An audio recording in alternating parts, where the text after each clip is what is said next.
بسم اللہ الرحمن الرحیم۔ السلام علیکم۔ ایک دن بادشاہ اپنے وزیروں اور مشیروں کے ساتھ دربار میں موجود تھا۔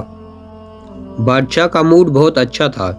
وہ وزیر کی طرف مخاطب ہوا اور کہا کہ تمہاری زندگی کی سب سے بڑی خواہش کیا ہے؟ وزیر شرما گیا اور منہ نیچے کر لیا۔ بادشاہ نے کہکا لگایا اور کہا تم گھبراؤ نہیں، بس اپنی زندگی کی سب سے بڑی خواہش بتاؤ۔ وزیر گھٹنوں پر جھکا اور نہایت ادب سے بولا، حضور آپ دنیا کی سب سے بڑی سلطنت کے بادشاہ ہیں۔ میں جب بھی یہ سلطنت دیکھتا ہوں تو میرے دل میں یہ خواہش پیدا ہوتی ہے کہ اگر اس کا 10واں حصہ میرا ہوتا تو میں دنیا کا خوش قسمت ترین آدمی ہوتا۔ وزیر خاموش ہو گیا۔ بادشاہ نے کہکا لگایا اور کہا، اگر میں تمہیں اپنی سلطنت دے دوں تو تم کیا کرو گے؟ وزیر نے گھبرا کر اوپر دیکھا اور کہا، بادشاہ سلامت، یہ کیسے ممکن ہے؟ میں اتنا خوش قسمت کیسے ہو سکتا ہوں؟ بادشاہ نے فوری سیکرٹری کو بلایا اور اسے اپنے 2 حکم لکھنے کا کہا۔ بادشاہ نے اپنے پہلے حکم میں اپنی آدھی سلطنت وزیر کے نام کرنے کا حکم جاری کیا۔ دوسرے حکم میں بادشاہ نے وزیر کا سر قلم کرنے کا حکم دے دیا۔ وزیر دونوں احکامات پر حیران رہ گیا۔ بادشاہ نے دونوں احکامات پر مہر لگا دی اور وزیر کی آنکھوں میں آنکھیں ڈال کر بولا، تمہارے پاس 30 دن ہیں۔ تم نے اس 30 دنوں میں صرف 3 سوالوں کے جواب دینے ہیں۔ تم کامیاب ہو گئے تو میرا دوسرا حکم منسوخ ہو جائے گا اور تمہیں آدھی سلطنت دے دی جائے گی، اور اگر تم ناکام ہو گئے تو پہلا حکم کینسل ہو جائے گا اور تمہیں دوسرے حکم کے مطابق سزا دے دی جائے گی، یعنی تمہارا سر قلم کر دیا جائے گا۔ وزیر کی حیرت پریشانی میں بدل گئی۔ بادشاہ نے کہا، تم میرے 3 سوال لکھ لو۔ وزیر نے لکھنا شروع کیا۔ بادشاہ نے کہا، انسان کی زندگی کی سب سے بڑی سچائی کیا ہے؟ دوسرا سوال، انسان کی زندگی کا سب سے بڑا دھوکہ کیا ہے؟ تیسرا سوال، انسان کی زندگی کی سب سے بڑی کمزوری کیا ہے؟ بادشاہ نے اس کے بعد لکھارے پر چوٹ لگوائی اور بلند آواز سے کہا، تمہارا وقت شروع ہوتا ہے۔ وزیر نے دونوں پروانے اٹھائے اور دربار سے دوڑ لگا دی۔ وزیر نے اس شام ملک سے سمجھدار ترین اور مفکرین لوگ جمع کیے اور ان کے سامنے یہ شرطیں رکھ دیں۔ ملک بھر کے دانشور ساری رات بحث کرتے رہے، پھر بھی کوئی رائے قائم نہ کر سکے۔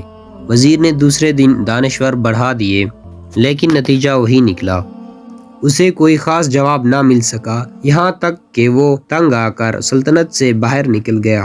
وہ مارا مارا پھرتا رہا، گلی گلی شہر شہر کی دھول جھانپتا رہا۔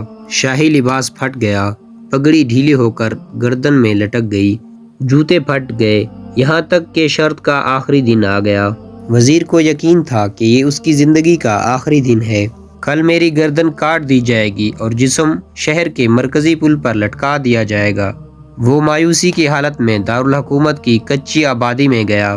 آبادی کے سرے پر ایک فقیر کی جھونپڑی تھی۔ فقیر سوکھی روٹی پانی میں ڈبو کر کھا رہا تھا، ساتھ ہی ایک دودھ کا پیالہ بھرا ہوا پڑا ہوا تھا اور دودھ فقیر کا کتا پی رہا تھا۔ فقیر نے وزیر کی یہ حالت دیکھی اور کہکا لگایا اور بولا، جناب عالی، آپ صحیح جگہ پہنچے ہیں، آپ کے 3 سوالوں کے جواب میرے پاس ہیں۔ وزیر نے حیرت سے اس کی طرف دیکھا اور کہا، آپ نے کیسے اندازہ لگا لیا؟ میں کون ہوں؟ میرا مسئلہ کیا ہے؟ فقیر نے سوکھی روٹی کے ٹکڑے جابے میں رکھے اور کہا، یہ دیکھیے، آپ کو بات سمجھ آ جائے گی۔ یہ وہ لباس تھا جو بادشاہ اپنے قریب ترین وزراء کو دیتا تھا۔ فقیر نے کہا، میں بھی جناب عالی اس سلطنت کا وزیر ہوا کرتا تھا۔ میں بھی آپ کی طرح بادشاہ سے ایک بار شرط لگانے کی غلطی کر لی تھی۔ نتیجہ آپ کے سامنے ہے، آپ خود ہی دیکھ لو۔ فقیر نے دوبارہ سوکھی روٹی اٹھائی اور پانی میں ڈبو کر کھانے لگا۔ وزیر نے دکھی دل سے پوچھا، کیا آپ بھی جواب تلاش نہیں کر سکے تھے؟ فقیر نے کہکا لگایا اور کہا، میرا کیس آپ سے مختلف تھا اور میں نے جواب ڈھونڈ لیے تھے۔ میں نے بادشاہ کو جواب بتائے، آدھی سلطنت کا پروانہ پھاڑا، بادشاہ کو سلام کیا اور اس کٹیا میں آ کر بیٹھ گئے۔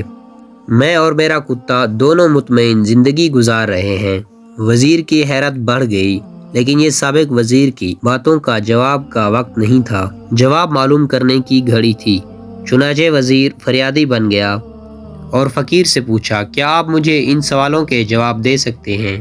فقیر نے گردن ہلا کر جواب دیا ہاں میں پہلے 2 سوالوں کا جواب مفت دوں گا، لیکن تیسرے جواب کے لیے تمہیں اس کی قیمت ادا کرنا ہوگی۔ وزیر کے پاس شرط ماننے کے علاوہ کوئی اور راستہ نہیں تھا۔ وزیر نے ہاں میں اپنی گردن ہلا دی۔ فقیر نے کہا کہ دنیا کی سب سے بڑی سچائی انسان کی موت ہے۔ انسان کوئی بھی ہو کچھ بھی ہو اس سچائی سے نہیں بچ سکتا۔ فقیر بولا انسان کی زندگی کا سب سے بڑا دھوکہ زندگی ہے۔ ہم میں سے ہر شخص زندگی کو دائمی سمجھ کر اس کے دھوکے میں آ جاتا ہے۔ دونوں جواب ناقابل تردید تھے۔ وزیر نے سرشار ہو کر کہا آپ کی تیسرے سوال کے لیے کیا شرط ہے؟ فقیر نے کتے کے سامنے سے دودھ کا پیالہ اٹھایا اور کہا میں تب تک جواب نہیں بتاؤں گا جب تک آپ یہ دودھ نہیں پئیں گے۔ وزیر کے ماتھے پر غصے سے پسینہ آ گیا۔ اس نے نفرت سے پیالہ زمین پر رکھ دیا۔ وزیر کتے والا دودھ نہیں پینا چاہتا تھا۔ فقیر نے کہا ٹھیک ہے تمہارے پاس 2 راستے ہیں کہ کل بادشاہ تمہارا سر اتار دے یا پھر تم یہ دودھ پیو اور تمہاری جان بچ جائے اور تم آدھی سلطنت کے مالک بھی بن جاؤ، فیصلہ بہرحال تمہارا ہی ہے۔ وزیر پھنس گیا۔ ایک طرف زندگی اور آدھی سلطنت تھی، دوسری طرف کتے کا بچا ہوا دودھ۔ وہ سوچتا رہا یہاں تک کہ مال اور دولت جیت گئی اور عزت نفس ہار گئی۔ وزیر نے پیالہ اٹھایا اور ایک ہی سانس میں دودھ پی گیا۔ فقیر نے کہکا لگایا اور بولا بچے انسان کی سب سے بڑی کمزوری غرض ہوتی ہے، یہ اسے کتے کا بچا ہوا دودھ تک پینے پر مجبور کر دیتی ہے، اور یہ وہ سچ ہے جس نے مجھے سلطنت کا پروانہ پھاڑ کر اس کٹیا میں لا کھڑا کر دیا۔ میں جان گیا تھا کہ میں جوں زندگی کے دھوکے میں آؤں گا اور موت کو جتنا فراموش کرتا جاؤں گا اتنا ہی غرض کی دلدل میں پھنستا جاؤں گا۔ مجھے روز اس غلیظ دلدل کا دودھ پینا پڑے گا۔ میرا مشورہ ہے زندگی کی اس تینوں حقیقتوں کو جان لو، تمہاری زندگی اچھی گزرے گی۔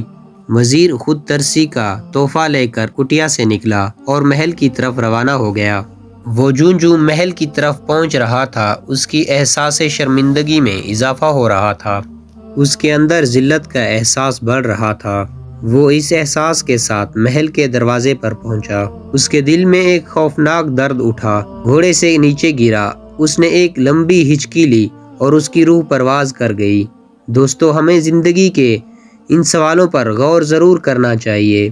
ہمیں ٹھنڈی چھاؤں میں بیٹھ کر یہ ضرور سوچنا چاہیے کہ ہم کہیں زندگی کے دھوکے میں تو نہیں آ گئے، کہیں غرض کے پیچھے تو نہیں بھاگ رہے، کہیں اپنی موت کو بھول تو نہیں گئے، ہم کہیں اس کہانی کے وزیر تو نہیں بن گئے۔